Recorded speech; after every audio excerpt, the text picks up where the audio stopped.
연대순으로 보는 예수님의 생애 세 번째 시간, 공생애의 시작입니다. 세 번째 시간에 오신 여러분들을 환영합니다. 지난 시간에는 우리가 예수님의 탄생부터 12살까지를 연대순으로 살펴보았습니다. 예수님의 생애 중에서 12살부터 30살 공생애를 시작하기까지 18년 동안 성경은 침묵하고 있습니다. 이 기간에 예수님께 무슨 일이 일어났을까? 많은 추측들과 가설들이 있습니다. 그런데 사람들은 성경이 말하지 않은 이 침묵기에 예수님의 생애에 일어난 일들을 추측하는 그런 많은 책들과 그리고 많은 글들이, 주장들이 나왔습니다. 성경은 예수님이 가나의 혼인잔치에서 물을 포도주로 만든 사건을 첫 번째 표적이라 그렇게 증거합니다. 성경 밖에 여러 가지 상상과 추측의 산물들을 우리가 믿고 또 그 신뢰하게 되면 그것은 잘못된 이론에 빠지는 것이 되겠죠. 자, 많은 사람들이 이상한 추측들을 합니다. 얼마 되지 않아서 과거 한 100여 년 전에 4, 5세기 영주주의 문서인 도마 복음서가 발굴이 되었습니다.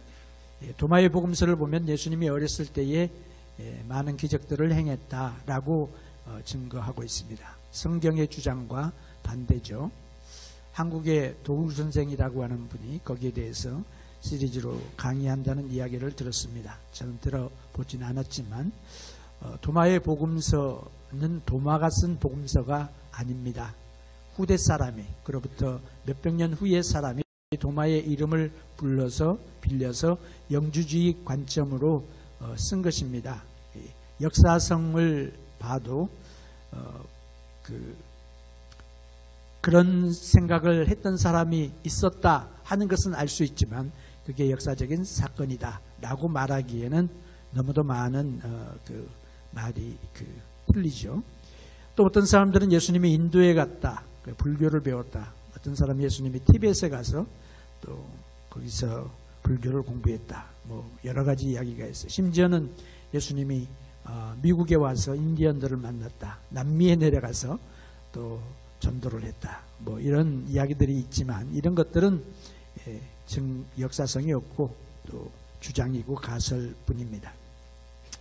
자, 예수님의 생애 12살부터 30살까지의 를 결론적으로 이야기를 하면 여러 가지로 말할 수 있겠지만 다음 세 가지로 우리가 요약할 수 있습니다.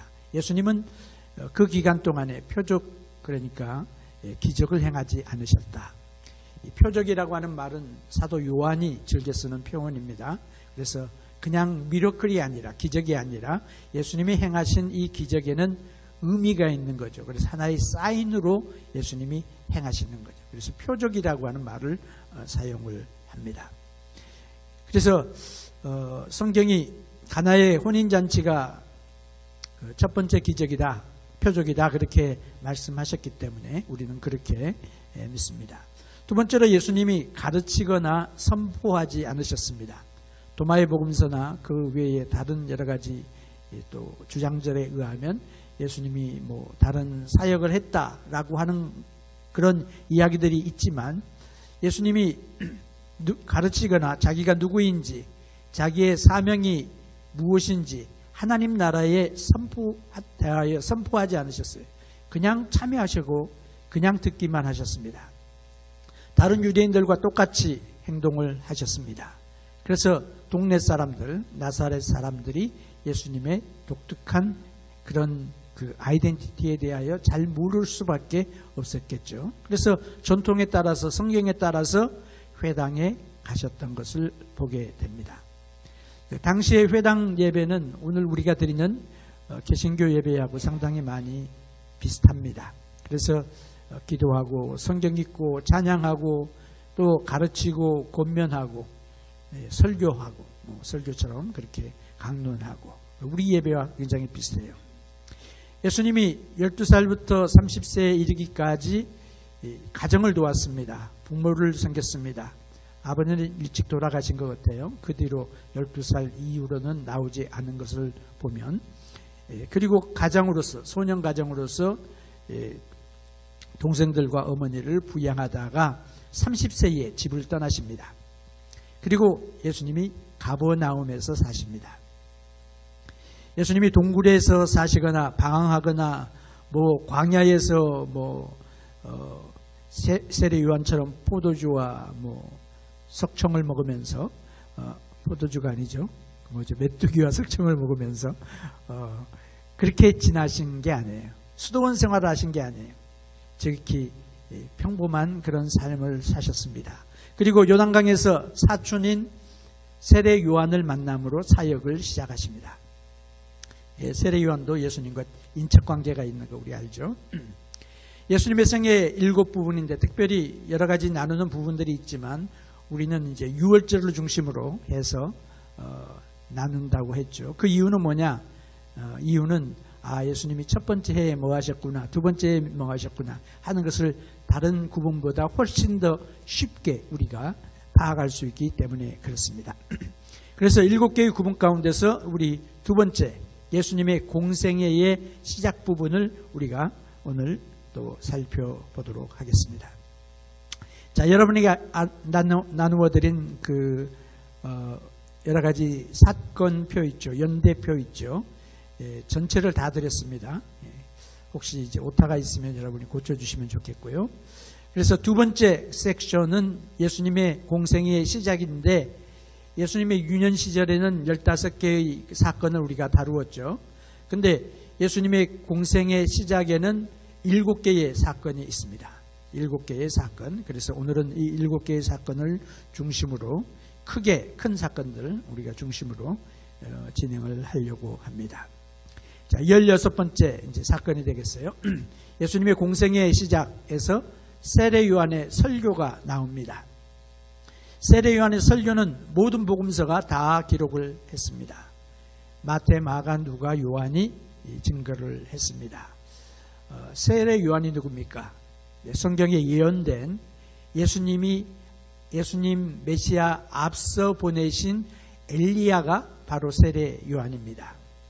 이사야 40장 3절에 보면 한번 읽어보죠. 밑이 좀 컷업이 됐습니다만 시작. 외치는 자의 소리여 가로되 너희는 광야에서 여호와의 길을 예비하라, 사막에서 우리 하나님의 대로를 평탄케 하라. 아멘. 자, 외치는 자의 소리라 그랬습니다. 그래서 하나님의 대로를 평탄케 하는, 왕이 오기 전에 앞에 사람이 가가지고 길 정리하고 사람 정리하고 하는 것처럼 그 앞서 보내심을 받은 메시아가 온다, 왕이 지금 오고 계시다 하는 것을 알리는 그 역할이 바로 세례 요한의 사명이었습니다. 말라기 3장 1절에 보면 만군의 여호와가 이르노라, 보라 내가 내 사자를 보내리니 그가 내 앞에서 길을 예비할 것이요 또 너희 구하는 바 주가 호련히 그 전에 임하리니 곧 너희의 사모하는 바 언약의 사자가 임할 것이라. 말라기의 예언, 보내시겠다고 하는 그 사자 엘리야가 바로 세례 요한이었다. 예수님이 그렇게 지적하셔서 설명해 주셨습니다. 자, 세례 요한이 나타나서 했던 사역은 예언을 성취하는 그런 일이었죠. 그래서 그의 설교를 우리가 보게 되면 그의 메시지가 두 가지로 우리는 볼 수가 있습니다. 천국이 가까워왔으니까 회개하고 회개의 세례를 받으라, 이거죠. 그래서 죄를 회개하고 영혼의 깨끗함을 얻어라, 죄 용서함을 상징하는 세례를 받으라. 그래서 이 세례 요한의 세례는 죄 용서함을 받는 상징으로서의 세례입니다. 예수님의 세례와는 다르죠. 다른 의미가 있습니다. 그래서 또 두 번째는 세례 요한의 메시지는 성령의 약속입니다. 뒤에 오시는 분이 있는데 그분이 메시아인데 나는 너희에게 물로 세례를 주지만 그분은 너희에게 불로 세례를 준다. 성령으로 세례를 주실 분이다. 이렇게 이야기를 했어요. 성령으로 세례를 주신다. 이게 이제 우리가 볼 때는 별 차이가 없는 것 같지만 그 세례 요한의 증거는 성령의 세례가 아닙니다. The baptism of Holy Spirit이 아니에요.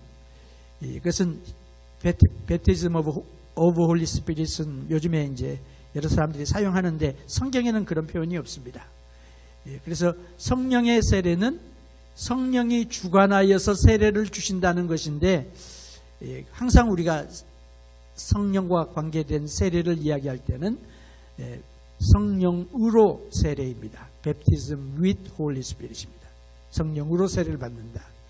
그래서 우리가 세례를 통하여서 성령을 받는 것을 의미하고 있어요. 자, 여기 보면 세례 요한의 세례에 대하여 여러 가지 반응들이 일어납니다. 영접한 사람들이 있고 거부한 사람들이 있습니다. 영접한 사람들은 어떤 사람입니까? 죄인들이 영접을 했습니다. 죄인들은 자기의 죄를 깨닫는 사람들입니다.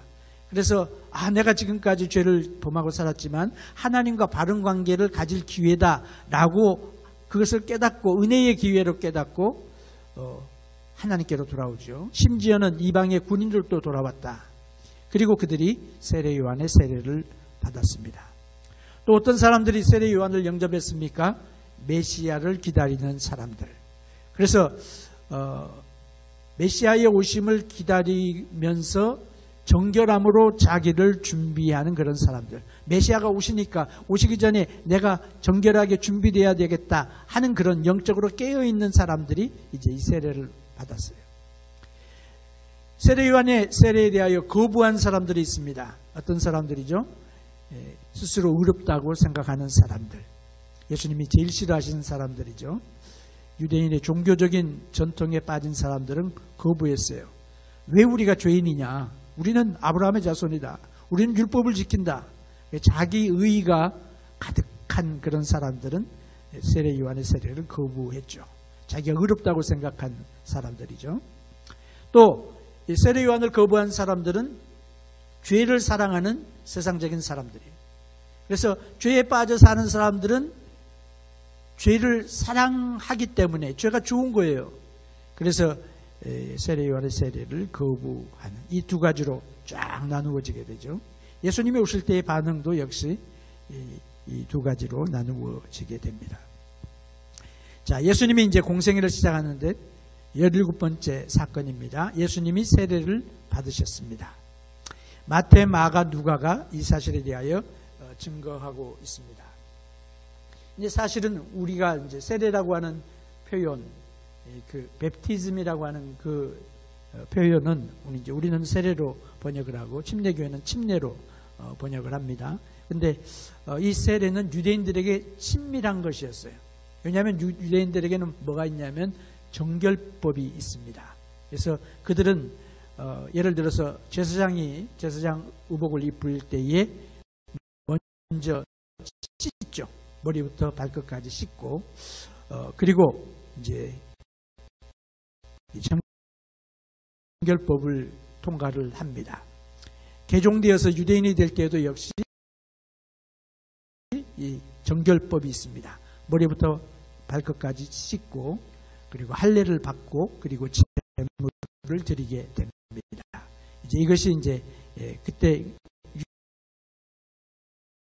유대인들에게 있어서 이게 그냥 뭐라 그럴까 새로운 어떤 그런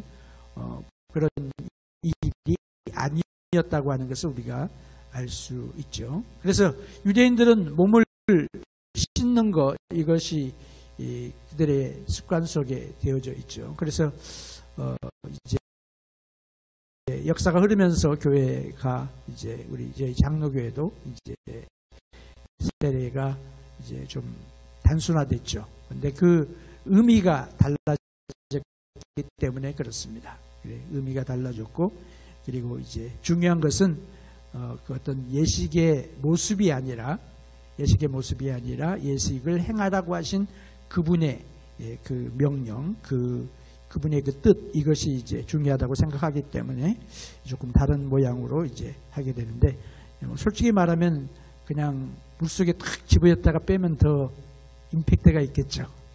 너는 물속에 담그면서 너는 그리스도와 함께 죽었다. 다시 꺼내면서 그리스도와 함께 다시 산다. 그런 임팩트는 있겠지만 어떻든 그거보다는 우리는 그 세례의 의미를 중요하게 생각하는 그런 전통을 가지고 있습니다. 세례 요한의 세례는 무엇이냐? 하나님이 주신 하나님의 오포죠. 하나님이 메시아를 보내주신다. 여기에 대하여 믿음으로 반응하는 것입니다. 그것을 믿음의 반응을 먼저 이야기를 우리가 볼 수 있습니다. 그래서 세례는 할례와도 이 비슷한 면들이 있죠. 다른 것도 있지만 비슷한 것도 있어요.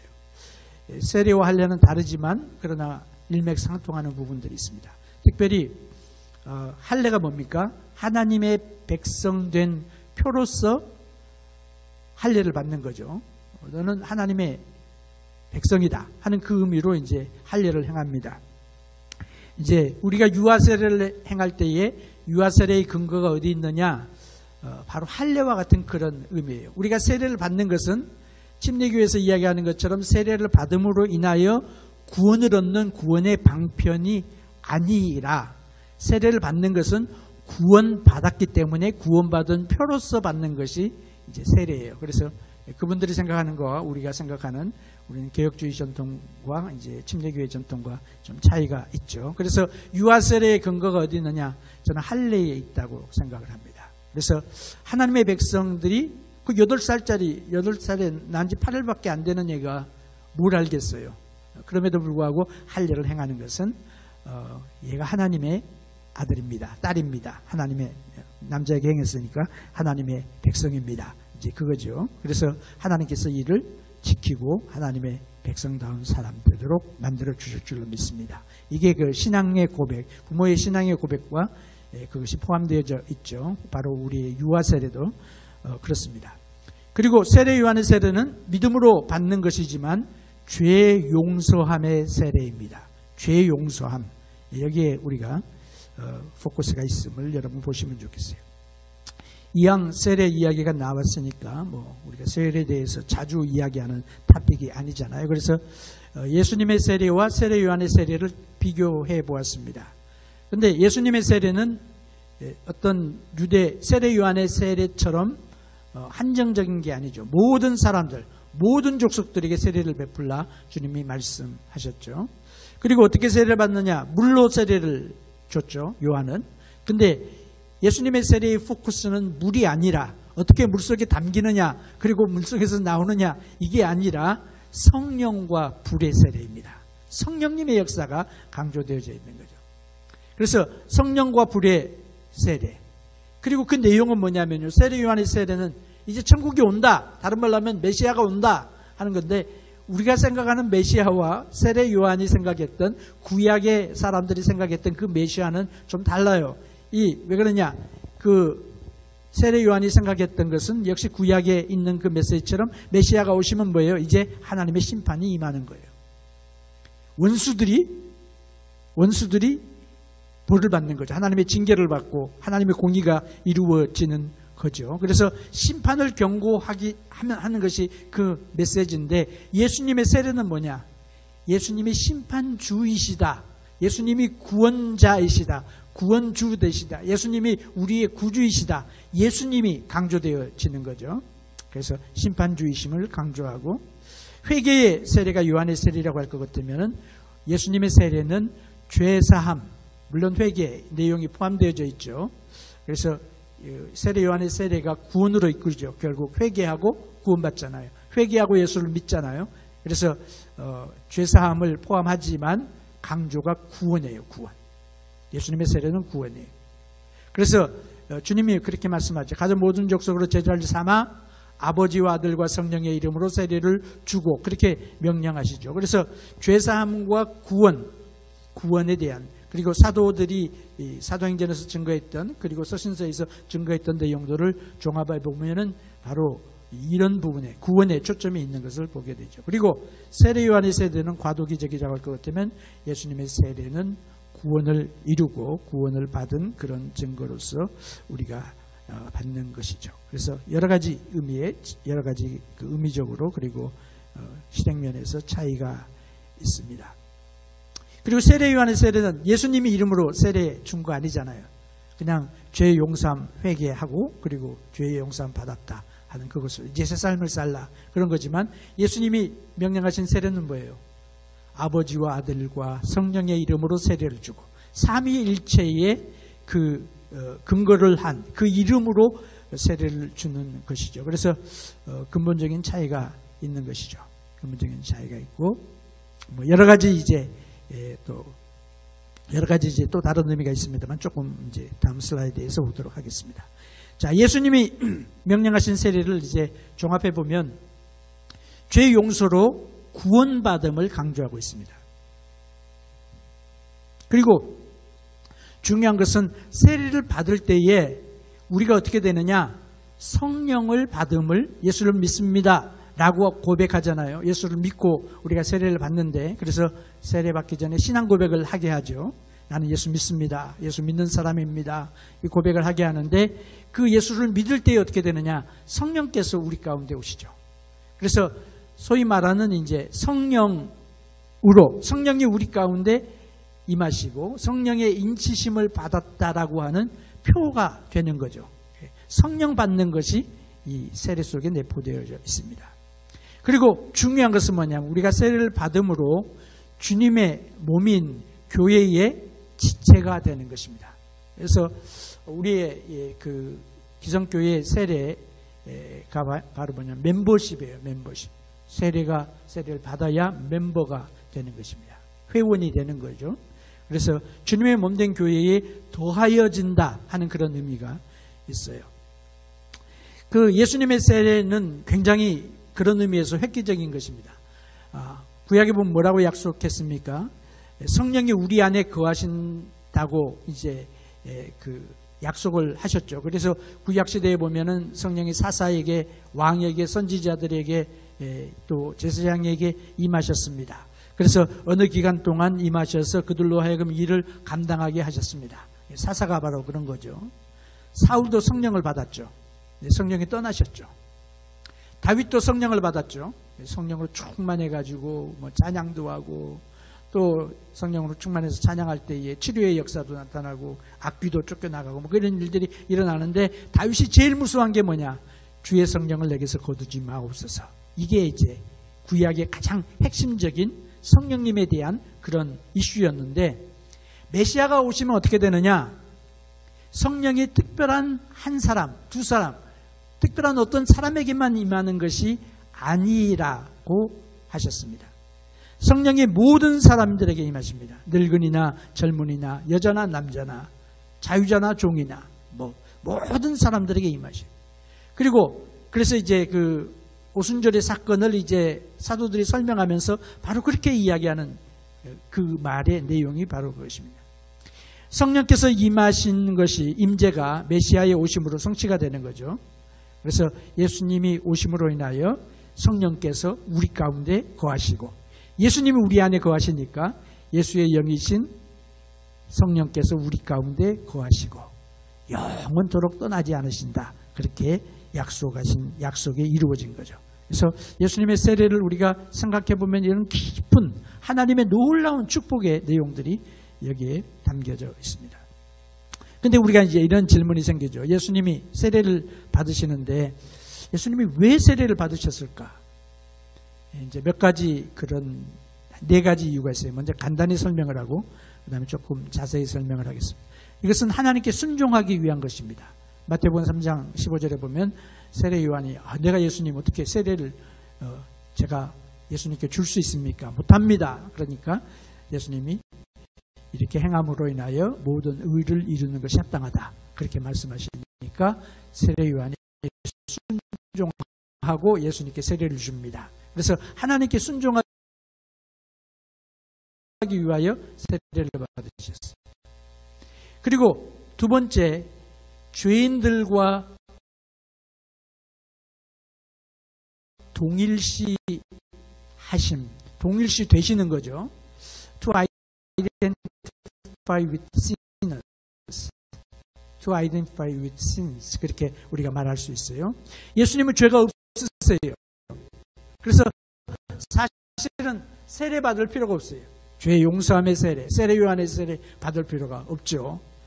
예수님의 세례, 뭐 예수님이 자기 이름으로 자기에게 세례 주실 일도 없지만은 구원받을 그런 구원의 세례, 그것도 예수님에게 필요가 없는 거예요.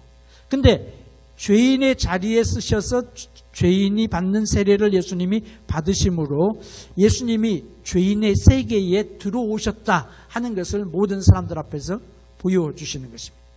이게 중요한 사건이죠. 그 다음에 옛생활과의 분리, 이것은 세례의 의미죠. 그래서 신약에 보면 바울이 그런 이야기를 하죠. 홍해를 건넌 사건이 뭐냐? 그게 세례다. 그렇게 말하죠. 그래서 홍해를 건널 때 홍해 물속에 들어갔다가 나오잖아요. 물론 그들은 육지처럼 바다를 육지처럼 그렇게 건넜지만 그 상징적인 의미가 물속에 들어가서 죽는 거죠. 옛사람은 죽고 그 다음에 다시 나오는 거죠. 살아나와 가지고 그리스도와 함께 영원히 사는 것을 의미하고 있는 것이죠. 그래서 세례로 그렇게 하는데 옛생활과의 분리, 옛생활을 버리는 것. 그래서 이 세례는 죽음을 의미하고 있습니다. 이 죽음의 의미가 뭐냐? 원어적인 의미를 보면은 분리라 그랬어요. 그래서 제가 죽음을 설명할 때 항상 분리로 설명을 하죠. 영적 죽음 뭐예요? 영혼과 육체가 분리되는 거예요. 영적 죽음은 그게 아니죠. 육신의 죽음이 뭐예요? 영혼과 육체가 분리되는 게 육신의 죽음이에요. 영적 죽음은 뭡니까? 하나님과 분리되는 게 영적인 죽음이에요. 그래서 분리로 우리가 설명할 수 있는데 세례 역시 분리를 말하고 있는 거죠. 그래서 예수님이 지금 세례를 받으신 것은 그런 의미에서 어떤 의미가 있느냐? 지금까지 부모를 섬겼던 인간으로서의 예수의 역할이 아니라 새 생활을 하시는 거죠. 이제는 뭐죠? 하나님의 아들로서 구원자로서, 이름 그대로 구원자로서 새로운 공적 사역을 시작하시는 것을 선언하시는 그런 귀현자고. 그래서 예수님의 세례는 어떤 의미가 있냐면 그냥 세례 받은 것일 뿐만 아니라 예수님의 사역을 시작한 것을 선포하는 취임식 같은 거예요. 이네그레이션이라고 그러죠. 취임식 같은 거예요. 메시아 사역의 시작을 공포하는 그런 것입니다. 그리고 이제 네 번째는 예언의 성취가 있는데 그래서 사역의 취임식이라 그렇게 말할 수가 있습니다. 자, 사역의 취임식에서 누가 말씀하십니까? 하나님이 증언하세요. 하나님이 어떻게 하십니까? 하늘이 열리고 성령이 비둘기같이 임하시는 그런 모습으로 나타나셨습니다.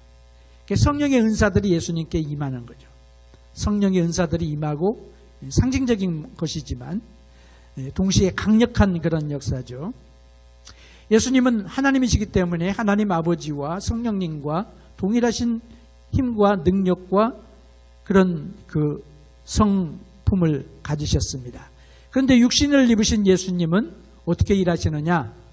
우리와 똑같은 육신을 입으신 그런 예수님. 그래서 예수님이 자기의 신적 능력을 시험을 당할 때 하나님이시기 때문에 피하고 어려움 당할 때 우리는 아프고 막 힘들고 괴로워 죽겠는데 예수님은 하나님이시기 때문에 안 아프고 그런 것이 아니라 우리와 똑같이 고난을 받으시고 똑같은 인간의 연약함을 체험하시는데 예수님은 어떻게 이기시느냐? 성령님의 능력으로 이기시는 거예요. 성령님의 능력. 그래서 예수님이 사람같이 되셔서 우리의 영적인 모든 그 부분과 성숙의 모든 부분과 연결되어 있는 그 길을 우리에게 보여주시고 모범을 보여주시는 거죠.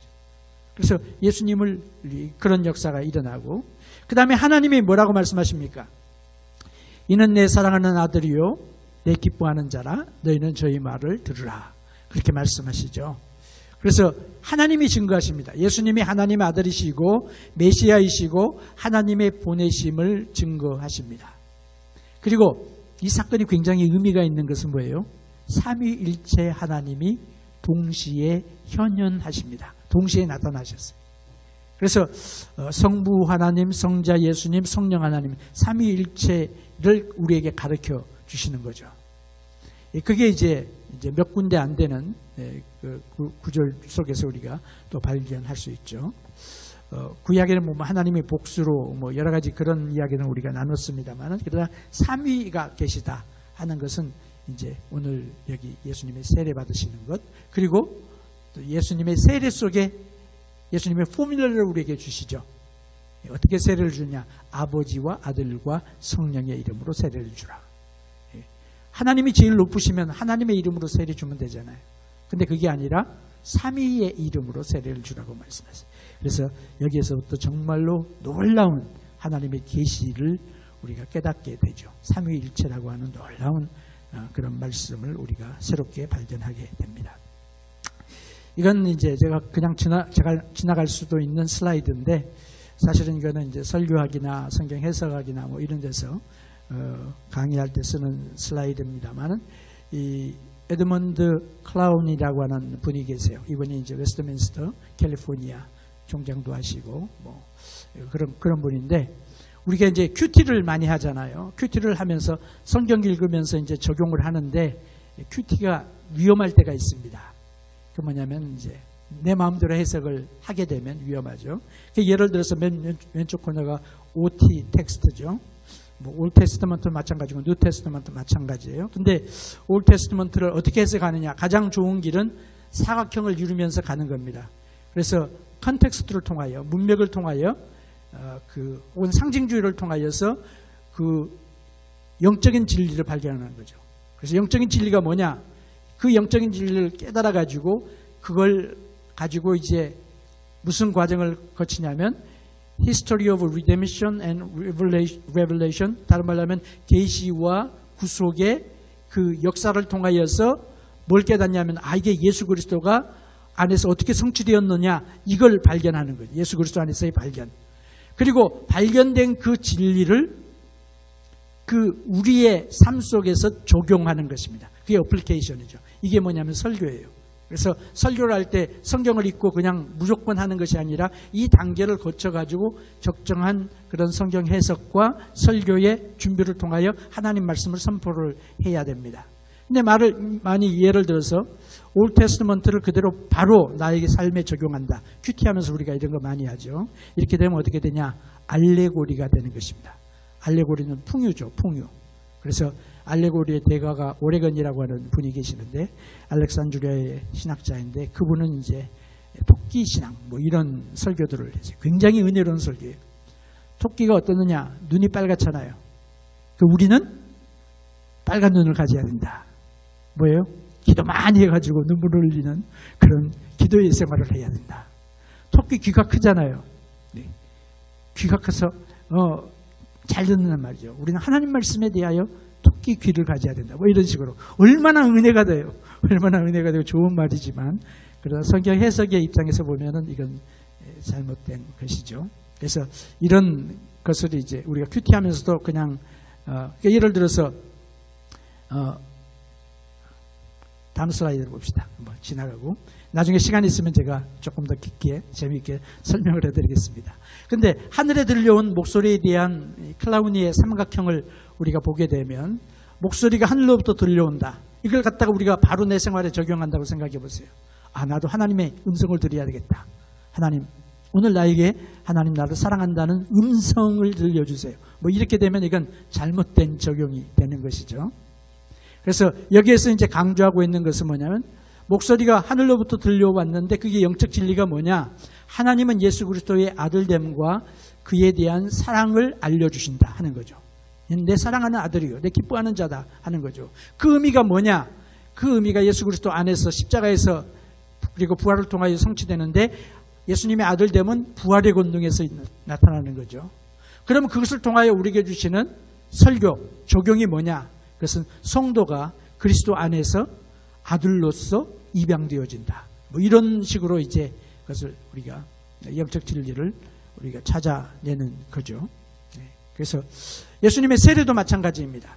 사실 강조하고 싶은 게 이건데, 예수님이 세례를 받으신다. 바로 적용하면 뭡니까? 우리도 세례를 받아야 된다. 뭐 그건 별로 그렇게 틀린 적용은 아니죠.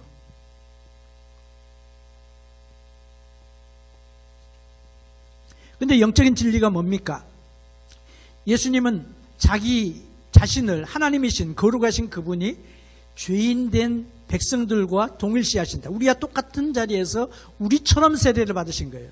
그게 뭐예요? 예수님이 십자가에 지실 때에 똑같은 일이 일어나는 거죠. 십자가에서 예수님이 죽으세요. 죄인이 아닌데 죄 없으신 예수님이 죄를 지고 돌아가시는 거예요. 우리 죄를 짊어지고 가시는 거죠. 그래서 우리 대신에 십자가에서 죄를 담당하신다. 그로 인하여 나타나는 임팩트가 뭐냐? 결과가 뭐냐? 성도들은 예수님으로 말미암아 용서함을 받는다. 이런 이야기가 이제 설립이 되는 거죠. 이것은 이제 성경의 그 영적인 진리를 어떻게 우리의 삶 속에 적용하느냐 하는 많은 방법 중에 한 가지 해석 방법입니다. 많은 방법들이 있지만, 그런데 오늘 뭐 그런 거 깊이 우리가 들어갈 시간은 아니니까 그냥 큐티와 연결해서 제가 말씀을 드렸습니다. 18번, 예수님이 광야에서 시험을 받으십니다. 예수님이 시험을 받으신 이 사건은 이제 마태, 마가, 누가가 이제 기록을 하고 있습니다. 그래서 이 마태, 마가, 누가복음을 보고 이제 공관복음이라고 이야기하죠. 시납틱 가스포. 그래서 공통된 부분들이 많이 있습니다. 근데 예수님이 이제 성령에 이끌리셔서 광야로 가시죠. 광야에 가셔서 금식을 하십니다. 40일 동안 금식하시고 시험을 받으세요. 근데 시험 받는 건 사실 죄가 아니에요. 그렇죠? 예수님이 시험 받았기 때문에 죄를 지었다. No. 시험 받는 건 죄가 아닌데 시험에 지는 것은 죄입니다. 시험에 빠져서 사단의 유혹에 넘어가는 것이 죄죠. 그래서 예수님이 시험을 받으세요. 이 시험이라고 하는 단어가 성경에 한 세 가지 종류로 쓰인다고 말씀드리죠. 하나는 테스트가 있어요. 테스트. 두 번째로는 트라이얼이 있어요. 이스라엘 백성들이 광야에서 시험을 받았다. 그 말은 광야에서 고난을 겪잖아요. 그게 트라이얼. 세 번째는 템프테이션이 있습니다. 유혹이죠. 미혹이죠. 사탄이, 이 템프테이션은 뭐냐? 사탄이 우리 안에 있는 것들을, 악한 것들을 건드려가지고 우리가 사탄의 말을 듣고 죄악된 욕망을 따르게 하는 것이 템프테이션이에요.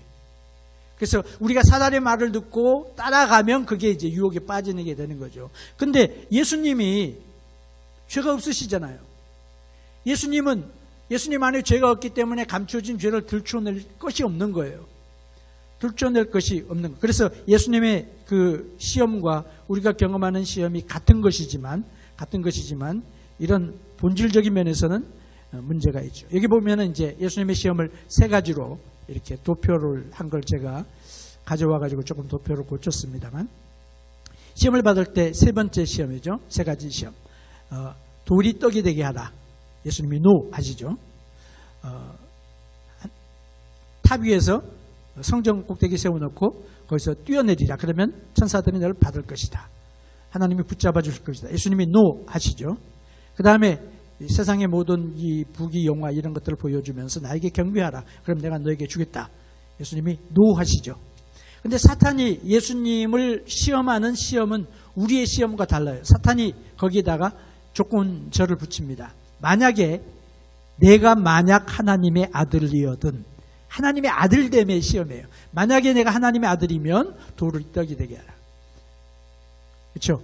내가 만약에 하나님의 아들이거든 그런 시험이죠. 근데 이제 이것은 이제 제가 여러 번 강조한 것처럼 요한일서 2장 16절에 나오는 시험과 동일한 겁니다. 육체의 정욕, 안목의 정욕, 이생의 자랑과 똑같은 거예요. 창세기 3장에 나오는 아담과 하와가 경험했던 먹음직하고 보암직하고 아름답게 할 만큼 탐스러움의 그 시험이에요. 그래서 마태복음과 누가복음은 이제 두 가지가 자세히 기록을 하는데, 마태복음은 누가 순서가 정확하냐? 누가복음 순서는 이게 2번과 3번이 바뀌어져 있어요. 그럼 어떤 게 맞느냐? 누가복음이 보통은 다 맞습니다. 왜? 누가복음은 차례대로 써보낸다. 그래서 순서를 이야기할 때 누가복음이 대부분이 많이 많거든요.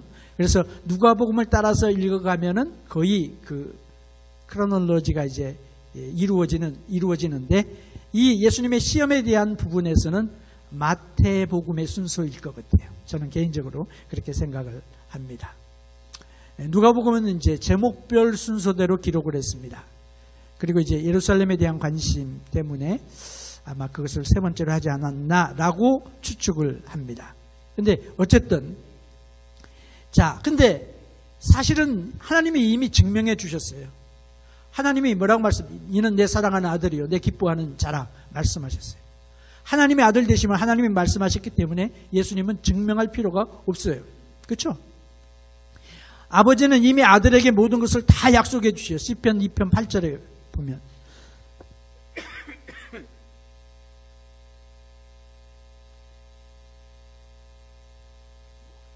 그래서 사탄이 거짓말하죠. 여기서도 자기 것 아닌 것으로 예수님께 준다고 거짓말했어요. 사탄은 성경을 인용을 합니다. 하나님의 아들을 돌보신다. 성경을 인용하죠. 근데 우리가 하나님의 돌보심을 시험할 필요가 없어요. 왜? 하나님의 말씀의 정확성을 우리가 점검할 필요가 없어요. 하나님 말씀하시면 그렇게 믿으면 돼요. 왜? 이 말씀은 확실하고 분명하고 틀림이 없음이 이미 역사를 통하여 모든 테스트를 통하여 다 통과된 확실한 진리의 말씀이기 때문에 그래요. 그래서 이런 말씀으로 예수님이 신명기의 말씀으로 묵상된 말씀으로 이기시죠. 물리치시죠. 그리고 사탄이 잠시 떠납니다. 사탄이 다시 돌아오죠. 겟세마네 동산에서도 돌아오고 예수님을 시험하기 위하여 끊임없이 예수님의 사역 가운데서 공격을 합니다. 그리고 이제 천사가 예수님을 수종드는 모습을 성경이 기록하고 있습니다. 19번째 사건, 조금 빨리 가야 되겠네요. 세례 요한의 예수님에 대한 증거, 요한복음만 기록을 하고 있습니다. 자, 한번 15절을 읽어보겠습니다. 시작. 요한이 그에 대하여 증거하여 외쳐 가로되 내가 전에 말하기를 내 뒤에 오시는 이가 나보다 앞선 것은 나보다 먼저 계심이라 한 것이 이 사람을 가리킴이라 하니라. 아멘. 그래서 사도 요한은 세례 요한이 예수님께 대하여 정확하게 증언했다고 하는 사실을 기록을 하고 있습니다. 그래서 세례 요한이 쓴 요한복음은 복음서 가운데 맨 마지막에 기록이 된 거거든요. 그래서 다음 복음서에서 좀 빠진 것들, 그런 부분들을 이렇게 보완하고 이렇게 채우는 그런 기능을 요한복음이 하고 있음을 보게 됩니다. 그래서 세례 요한은 자기 사명을 분명하게 알았어요. 분명하게 알았어요. 그래서 참 놀라운 그런 사역자입니다. 우리가 다니엘의 예언을 알죠. 다니엘이 엄청난 예언을 했습니다. 근데 생각해 보면 세계 역사가 이렇게 될 것이라고 설명을 하고 그랬지만 그걸 다 이해했을까? 우리가 지금 이해하는 것처럼 다니엘이 이해했을까? 우리는 성취된 다음에 지금 그것을 확인하고 믿고 확인하고 그리고 바라보기 때문에 그렇지 않았을 수 있어요. 그렇죠? 그러나 이 세례 요한은 자기가 증거하는 것이 무엇인지를 분명히 알았습니다. 그래서 참으로 위대한 선지자, 하나님의 종, 예수님이 칭찬하셨죠. 여자가 낳은 사람 중에 가장 크다 하는 그런 칭찬을 받을 만한 믿음의 사람입니다. 그 놀라운 그 증거가 또 나오죠. 1장 29절 말씀 한번 읽어보겠습니다. 이튿날 요한이 예수께서 자기에게 나아오심을 보고 가로되 보라 세상죄를 지고 가는 하나님의 어린 양이로다. 아멘. 예. 세상죄를 지고 가는 하나님의 어린 양이라. 요한이 어떻게 알았을까? 요한이 어떻게 알았을까? 그것을 이제 사도 요한이 우리에게 증거해 주고 있습니다. 세례 요한이 예수님 어떻게 알아봤느냐? 1장 32절에 보면 하늘이 열리고 비둘기같이 임하는 것을 보고 예수님이 메시아인 줄 알았다. 그렇게 말해요. 33절에 보면 나도 그를 알지 못하였지만 나를 보내어 물로 세례를 주라 하신 그 이가 내게 말씀하시되 성령이 내려서 누구 위에든지 머무는 것을 보거든 그가 곧 성령으로 세례를 주시는 이인 줄 알라 하셨다. 그래서 내가 보고 그가 하나님의 아들이심을 증거했다. 1장 34절 요한복음에 그렇게 이야기를 증거를 합니다. 그래서 사람들이 이제 예수님에 대한 관심을 갖기를 시작을 하죠. 왜냐하면 이미 세례 요한이 하나님의 선지자라고 하는 인정들을 받았는데 그 사람이 증거하는 예수님이 그 인정을 이제 받게 되죠. 20번째. 첫 번째 제자들을 부르십니다. 요한복음 1장 35절부터 42절. 근데 여기에서 이제 요한과 안드레아와 베드로가 나오죠. 예수님이 제자를 다 하루아침에 다 부른 거 아니에요. 두세 명씩 여러 달에 걸쳐서 부르신 것을 보게 됩니다. 세례 요한을 증언을 듣고 예수님을 따르는 두 제자가 있다. 요한은 그렇게 이야기하죠. 그 중에 한 사람은 누구예요? 안드레. 분명히 안드레고 또 다른 사람은 누굴까요? 몰라요. 이야기를 안 해요. 근데 우리는 그 사람이 사도 요한일 거다. 그렇게 우리는 생각을 합니다. 왜? 사도 요한은 복음서에서 자기 이름을 말하지 않습니다. 모든 것들을 예수님께 집중시키고 있어요. 그래서 요한과 안드레가 예수님과 함께 거하죠. 그래서 너무 그 만남이 인상적이었기 때문에 시간도 이야기를 합니다. 10시쯤 되었다. 하루를 예수님과 함께 머뭅니다. 그리고 안드레가 형제 시몬을 예수님께로 인도합니다. 베드로가 시몬이 예수님을 보는 순간, 그 순간 예수님을 따른 게 아니죠. 이들은 사실 어쩌면 아는 사이일 수도 있어요. 같은 동네에 살았잖아요. 가버나움에. 그래서 갈릴리 어항인데 아마 예수님의 이야기를 들었을 수 있습니다. 근데 예수님이 나중에 그를 풀타임 사역으로 부르시죠. 그리고 그 풀타임 사역으로 부르시는 것을 이제 마태, 마가, 누가가 기록을 하고 있습니다. 그래서 안드레가 시몬을 예수님께로 데려가고 시몬은 베드로를 부르죠. 그래서 요한복음에 보면 안드레에 대한 이야기가 많이 나와요. 왜냐하면 다른 복음서에서는 안드레의 이야기가 거의 없죠. 그래서 그런 부분들을 이제 요한이 또 설명하고 있습니다. 21번째, 갈릴리 다른 제자들을 부르신다. 요한복음 1장 43절부터 51절. 안드레와 베드로 예수님의 설교를 들었죠. 그리고 이제 요한이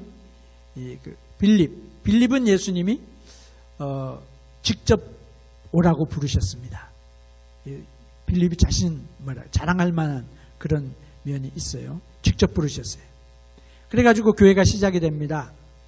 이들이 물론 예수님이 메시아이고 하나님의 아들이시고 하나님이신 것을 확실하게 안 것은 아니지만 주님이 그들의 마음을 여시죠. 그래서 빌립이 예수님의 부르심을 받은 다음에 자기 친구 나다나엘을 전도를 합니다. 나다나엘이라고 하는 것은 하나님의 선물이라고 하는 거죠. 나다나엘은 율법에 충실한 사람이에요. 그리고 나다나엘이 예수님을 만난 다음에 예수님께 멋있는 신앙 고백을 합니다. 당신은 하나님의 아들이십니다. 이스라엘의 임금이십니다. 그렇게 고백을 합니다. 멋있는 믿음의 직관력이 있는 사람이 바로 나다나엘이에요. 그리고 사도 요한도 직관력이 있습니다. 영적인 분별력이 있는 사람입니다. 그래서 요한복음에 보게 되면, 복음서에 보게 되면 그것들이 거듭해서 반복되어 나오는 것을 우리가 보게 됩니다. 여러분이 자세히 읽으면서 그런 부분들을 좀 하이라이트 하시면 굉장히 요한에 대한 그런 놀라운 캐릭터와 신앙을 우리가 보게 되겠죠. 그리고 마지막 절 51절에 보면은 나다나엘에게 예수님이 이렇게 말합니다. 진실로 진실로 너희에게 이르노니 하늘이 열리고 하나님의 사자들이 인자 위에 오르락 내리락 하는 것을 보리라 하시니라. 이게 지금 무슨 이야기하고 있는 거예요? 하나님의 사자들이 인자 위에, 지금 무슨 이야기하죠? 야곱의 사닥다리 이야기하고 있는 거죠. 그래서 야곱의 사닥다리가 누구냐 하는 영적인 해석을 우리에게 주시는 거예요. 하늘과 땅을 잇는 야곱의 사닥다리가 누구냐? 바로 인자다, 예수님이다, 그 말씀이세요. 네. 참 놀라운 그 진리가 요한복음 속에 엄청나게 모아들이 감추어져 있습니다. 자, 예수님이 빌립을 불렀죠. 어디에서 부르셨습니까? 여기 보면은 맨 위에 서클 오른쪽에 있는 게 이제 벳세다 사람이죠. 그래서 벳세다, 고향이 벳세다인 사람들이 있어요. 누구죠? 빌립과 그리고 안드레와 베드로입니다. 가버나움 사람이 아니에요, 베드로가. 근데 가버나움에 살았습니다. 그 집이 있죠. 장모도 거기 계시고. 그래서 처갓집이 거기 있었는지 성경은 정확히 말하고 있지 않지만 가버나움에 있었어요. 그래서 세례 요한을 통하여서 요한과 안드레가 예수님께로 인도함 받고, 또 안드레를 통하여 시몬 베드로가 인도함을 받고, 또 직접 부르신 제자가 빌립이고, 빌립이 누구를 인도하죠? 나다나엘을 인도하고. 그래서 이 갈릴리 지역이 어떤 지역이냐면 당시에 헬라화가 많이 일어났던 지역이에요. 바로 그 밑이 뭐가 있습니까? 빨간 데가볼리가 있죠. 데카폴리스. 이건 뭐냐면 10개 도시, 헬라화 도시들이에요. 그래서 돼지치고 군대 귀신 들린 애들이, 사람이 갑자기 돼지떼에 들어가고 이런 게 나오잖아요. 유대인 지역에는 돼지가 키우지 않죠. 왜? 부정한 동물이기 때문에. 그러니까 헬라화된 지역이기 때문에 가다라, 바로 그 지역에서, 거라사 지역에서 이제 그런 일이 일어나게 되죠. 그래서 유대인의 입장에서 보게 되면은 굉장히 뭐라 그럴까? 믿음 없는 그런 지역이에요. 경멸한 그런 지대죠. 근데 이 복음서에 보게 되면은 공간복음은 예수님이 갈릴리에서 주로 사역하신 것을 많이 기록을 하고, 또 요한복음에 보게 되면 예수님의 초기에 그리고 말기에 예루살렘에서 사역하신 것을 많이 기록하고 있습니다. 그 가나가 예수님이 첫 번째 기적을 행하신 곳이고, 바로 그 밑이 나사렛이에요. 바로 그 밑이 나사렛이고, 가버나움은 어디 있죠? 가버나움은 위에 있죠. 그래서 예수님이 어디로 가셨을까? 가나의 혼인잔치에 가셨다가 가버나움 위로 위에 갈릴리 항구 도시인 가버나움으로 가셔서 거기 유하시는 것을 보게 됩니다. 22번째, 첫 번째 표적의 표적 가나의 혼인잔치에서 일어나죠. 이것은 요한복음만 기록을 하고 있습니다. 그래서 요한이 예수님의 커슨이 됩니다. 사촌이 돼요. 왜냐하면 요한의 어머니 살로메가 마리아의 동생입니다. 그래서 성경은 혈연을 강조하지 않아요. 근데 그렇기 때문에 우리가 조사하고 찾아야 그 연관성을 알 수가 있습니다. 근데 이들이 자기가 나는 예수님의 커즌이다, 나중에 그런 좀 비슷한 행태를 하죠. 야고보와 요한이. 그래서 예수님, 당신의 나라에 임하실 때 오른편 왼편 앉게 해주십시오. 엄마가 가가지고 이제 그런 부탁하는 이야기가 있습니다만, 그러나 이들이 자기들을 그렇게 내세우지 않았어요. 나는 예수님의 종이다, 예수님의 사촌이다, 예수님과 가깝다, 이런 묘사가 절대로 없습니다. 우리가 찾아내야 되는 거죠. 예수님이 요한에게 자기 어머니 마리아를 부탁한 이유가 바로 여기에 있습니다. 가까운 사람이에요. 베드로에게 부탁하지 아니하고 자기 어머니를 사도 요한에게 부탁을 하죠. 그래서 가나의 혼인잔치는 뭐냐면 예수님이 공생애 풀블로운 공생애를 하시기 전에 가족 행사예요. 그래서 아는 사람 친척이 아마 결혼식을 했을 거예요. 커즌인지 육촌인지 그건 정확히 모르지만, 그래서 예수님이 마리아가 초대를 받고 예수님도 초대를 받았습니다. 제자들도 덩달아 초대를 받았습니다. 근데 예수님은, 마리아는 어떻게 했느냐? 예수님이 여기서 분명히 뭔가 행하실 것을 믿었어요. 왜? 포도주가 다 떨어졌거든요. 포도주가 다 떨어졌는데 잔치집인데 포도주가 없으니까 난리가 났죠. 근데 뭐예요? 마리아가 예수님께 이렇게 등뜸입니다. 예수님을 등뜸이래요. 예수님께 가면 물어봐라. 그 예수님이 뭔가 행하실 줄은 마리아는 믿었어요. 근데 예수님이 뭐라고 합니까? 아직 내 때가 이르지 않았습니다. 그렇게 이야기를 해요. 다른 말로 말하면은 내가 어머니의 부탁 때문에 이 기적을 행하는 것이 아니라 아버지의 때에 아버지를 위하여 일을 행한다. 예수님의 생각이 정확하고 명확하신 것을 보게 됩니다. 어머니가 요청한 것 때문이 아니라 아버지가 원하시니까 하는 거예요. 그래서 예수님은 때를 많이 강조하십니다. 특별히 요한복음에 보면은 그런 때에 대한 이야기가 많이 나와요. 읽으실 때 한번 하이라이트 해보시면 좋겠습니다. 그리고 요한복음 1장 12절에 보면은 그 후에 예수께서 그 형제와 어머니와 형제들과 제자들과 함께 가버나움에 내려가 거기 여러 날 계시지 아니하시니라. 다른 말로 하면 가버나움 가가지고 이제 끝났다, 이제 한 달 동안 쉬자, 이러지 않으셨다는 거예요. 며칠 계시고 다시 공생의 사역을 가셨다고 하는 거죠. 여러 날 계시지 않았다. 제가 여기 사용하는 그림들은 세계적인 명작들을 좀 셀렉트 해가지고 여러분이 좀 보시도록, 그래서 제가 그 레퍼런스들, 작가들을 여기 밑에다가 제가 이렇게 기록을 했습니다. 자, 교훈들을 이제 시간이 좀 많이 지났기 때문에 보도록 하겠습니다. 예수님이 주님이심을 설교하십니다. 그래서 예수님이 첫 번째 하신 게 뭐냐? 지금 가족들 가운데서 이제 이너서클에서 일어나는 일이잖아요. 근데 예수님이 첫 번째 하신 것은 예수님이 자신이 주다, 하나님이시다, 메시아이시다, 구원자이시다 하는 것을 강조하시고 증거하시는 거예요. 그래서 우리 신앙생활에서 제일 중요한 게 뭐냐? 예수님 믿게 되면, 예수님께 나오면 제일 먼저 우리가 해야 할 게 뭐냐? 예수님이 나의 주님이 되신다. 성경 공부도 그렇고 가르침도 그렇고 사역도 그렇고 제일 먼저 해야 될 것이 뭐냐? 주님이 나의 주님이신가? 예수님이 나의 주님이신가? 이 관계가 세워져야 돼요. 이 관계가 세워지지 않으면 안 돼요.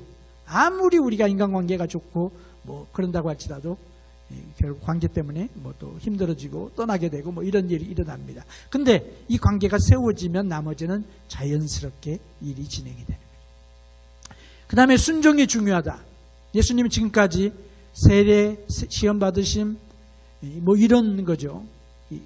재밌는 것은 뭐냐면요, 설교가 안 나와요. 여기에 멋있는 설교, 산산보험 그런 이야기가 없어요. 그래서 제일 먼저 배워야 될 게 뭐냐, 가르침이 아니라 순종을 배워야 된다. 예수님의 삶에서 그런 거죠. 우리는 주님이 말씀하시는 것을 순종해야 된다. 그리고 세 번째는 이 모든 것들이 집에서 시작을 합니다. 가까운 데서부터 시작하는 거죠. 교회도 가까운 데서부터 시작하고 고향에서부터 시작하고. 세상을 구원하는 것은 뭐부터 시작해요? 나를 구원하는 것으로부터 시작해요. 나의 가정을 구원하는 것부터 시작해요. 그래서 우리가 우리 주변에 있는 귀한 분들 영혼을 구원하기 위하여 우리가 애써야 될 거죠. 제일 힘든 게 자녀들이죠. 자녀들 주님께로 인도하고 가까운 사람들을 주님께로 인도하는 것이 중요합니다. 우리가 TV 나가거나 뭐 세계적인 일을 하거나 뭐 유명한 인사가 되거나 그런 건 안 한다고 할지라도, 못 한다고 할지라도 우리 식구들, 내 주변에 있는 사람들, 이 사람들에게 복음을 증거하는 것이 바로 우리의 첫 번째 사역지인 것을 우리에게 보여주고 있습니다. 오늘 이것까지 하고 다음 시간에 이제 예수님의 첫 번째 유월절 부터 두 번째 유월절 사이의 일들을 살펴보도록 하겠습니다.